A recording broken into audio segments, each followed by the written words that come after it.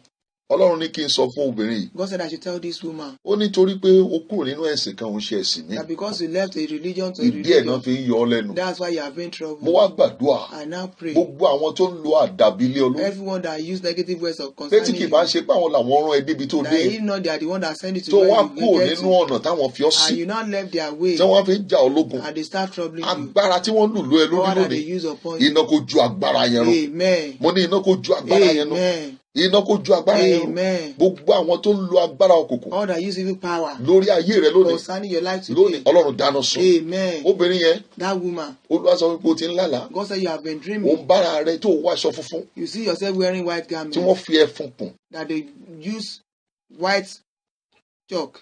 wọ́n fi kùn ẹ́ lára They color you with white chalk. lónìí mo dúró gẹ́gẹ́ bí ikọ̀ àti I ìríjú pray, mo pàṣẹ lónìí I command àwọn ẹ̀rí tó rí yẹn those things that you have been ẹ̀jẹ̀ saying. Jésù kó parẹ́ kó nu ayé ẹ̀ Amen. lónìí lórúkọ Jésù àríyọ́ bọ́núbú ẹ̀jẹ̀ Jésù Amen. ó di òmìnira Amen. gbàdúrà eléyìí Pray this one. ibi là ń fi àdúrà yìí sí Where is we are going to end the prayer? ó wá pariwo pẹ̀lú ìtara We are going to shout with zeal. ohun rere tí ayé ti bàjẹ́ nínú The ayé good mi things that have been destroyed in my ẹ life, gba àtúnṣe receive amendments. gbogbo ohun rere tí ayé ti bàjẹ́ nínú ayé Every mi good thing that have been destroyed ó in yẹ my gba life, àtúnṣe receive ẹ amendments. porúkọ Jésù ẹ Pray. gbàdúrà Father, in the lórúkọ name of Jesus Jésù right now, I lórúkọ pray. Jésù Every good thing that have gbogbo been rere tí destroyed ayé in ti my bàjẹ́ life nínú ayé right mi now, ẹ gba receive àtúnṣe amendment ẹ right gba now in àtúnṣe the name of ẹ gba Jesus. àtúnṣe Be renewed, ẹ gba be àtúnṣe renewed, ẹ gba be àtúnṣe renewed, ẹ be gba àtúnṣe renewed, be ẹ renewed. gba àtúnṣe Every good ẹ thing gba that have àtúnṣe been destroyed ẹ in gba my àtúnṣe life right ẹ now gba be àtúnṣe renewed ẹ in gba the àtúnṣe name of ẹ Jesus. gba àtúnṣe Be renewed gbogbo in rere the name tí of ayé ti Jesus. bàjẹ́ Be renewed nínú ayé in mi the name of ẹ gba Jesus. àtúnṣe Every good ẹ thing gba that àtúnṣe has been ẹ gba destroyed àtúnṣe in my life Jésù be renewed. Olúwa wa Amen. Jésù Olúwa wa Amen. mo fẹ́ kó o máa ṣe àmì I want báyìí you to say amen right now. omi tó wà wájú ẹ yẹn That water before you, gbé síwájú place it before nawọ́ you. sínú omi yẹn Put your hand into òróró tó it. wà wájú ẹ The yẹn anointing that is ṣí before you, open it. nawọ́ sí Spread your hand. mo fẹ́ kó o máa ṣe àmì You kíkan want say amen. orúkọ Jésù Amen.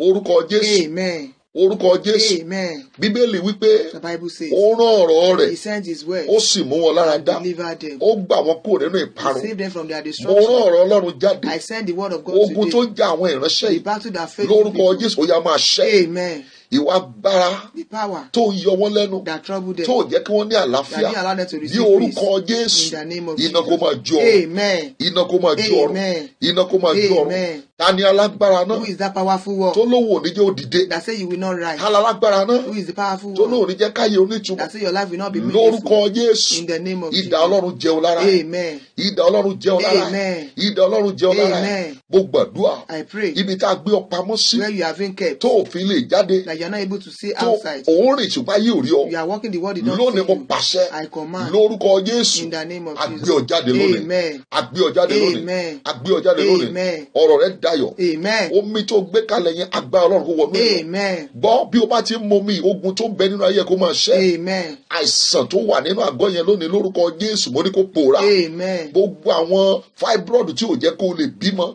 mo pàṣẹ bó ti ń momi kó yọ dànù Amen. mo gbàdúrà àìsàn nínú omi ara àti ẹ̀jẹ̀ rẹ bí o ti ń momi lórúkọ Jésù ó kó máa ṣẹ́wọ́lẹ̀ Amen. mo gbàdúrà gbogbo ẹni tí ò ní àlàáfíà láti àkókò yìí lọ bí o bá ti lo omi yìí tó fi òróró ikùn ara rẹ lórúkọ Jésù ogun yẹn ṣẹ́wọ́lẹ̀ Amen. iná síwájú Olúwa ojú àwọn ọ̀tá rẹ̀ rọ Yes. bó o bá ti ń lo òróró yìí tó momi gbogbo ogun òkùnkùn iná Ọlọ́run kó máa jó ọrùn Amen. lórúkọ Jésù ọ̀rọ̀ rẹ dayọ̀ Amen. gbogbo ayé rẹ ṣẹ́ Amen. aṣọ ẹ̀gàn lónìí àfiná bọ̀ dànù Amen. àfiná bọ̀ dànù Amen. ó yá wọnú ìtura lọ Amen. ògo rẹ kó kú jáde Amen. ògo ni forúkọ Ọlọ́run Hallelujah. Jésù Olúwa wa Amen. Amen. Amen in Jesus' mo name. gbàgbọ́ pé Ọlọ́run ti tú ayé ẹ I believe sílẹ̀ that God has delivered your life. ó máa wù mí kí ìwọ náà kó pè I would like you to come láti jẹ́rìí sagbára Ọlọ́run to testify to the goodness fún of tí Ọlọ́run God ti ṣe. for what God has done. Tó bá rí ọwọ́ Ọlọ́run If you see the hand of nínú God àdúrà yìí, in this prayer, gbìyànjú àti pè. try to call. Nàìjíríà ni mo wà. I'm in Nigeria. Mo jẹ́ olùṣọ́ àgùntàn I'm a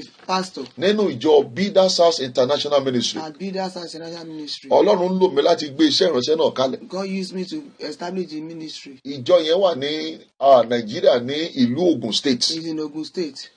Ó lè pè mí You can call me sórí aago yìí on this telephone number. 080 080 60 60 39 39 58 58 51. 51. Màá tún pè lẹ́ẹ̀kan sí I'll call it again. 080 080 60 60 39 39 58 58 51. 51. Má gbàgbé láti fi kóòdù Nàìjíríà sí. Don't forget to put the code of Nigeria. Ìyẹn ni 323 ìyẹn ni 234 234. 234. 234. Rí pé ó fi síwájú ẹ̀. See that I put it at the Tó bá jẹ́ front. òun pè láti ọ̀nà jíjìn, If you are calling from bóyá láti Europe ló ti pè, maybe from Europe, á dé ọ̀dọ̀ mi. you will get to me. Ó máa wù mí náà kí wọn náà tí Ọlọ́run bá ràn ẹ́ lọ́wọ́ I will like if God should help you láti ṣiṣẹ́ fún Ọlọ́run to work for God. nínú iṣẹ́ tá à ń gbé síta yìí. This word that we are placing. Olúwa rán wọn láti máa tú àwọn ènìyàn sílẹ̀. God send us to deliver people. Ohunkóhun tí Ọlọ́run bá fi sí ọlọ́kàn láti ṣe, Whatever God places in your mind to gbìyànjú do, àti ṣe. try to do it. Ọlọ́run yóò máa ràn wá God lọ́wọ́. will help you. Ẹ ṣé púpọ̀. Thank you. God bless you. God bless you. God bless you. God bless Ẹ you. ké hallelujah. Hallelujah.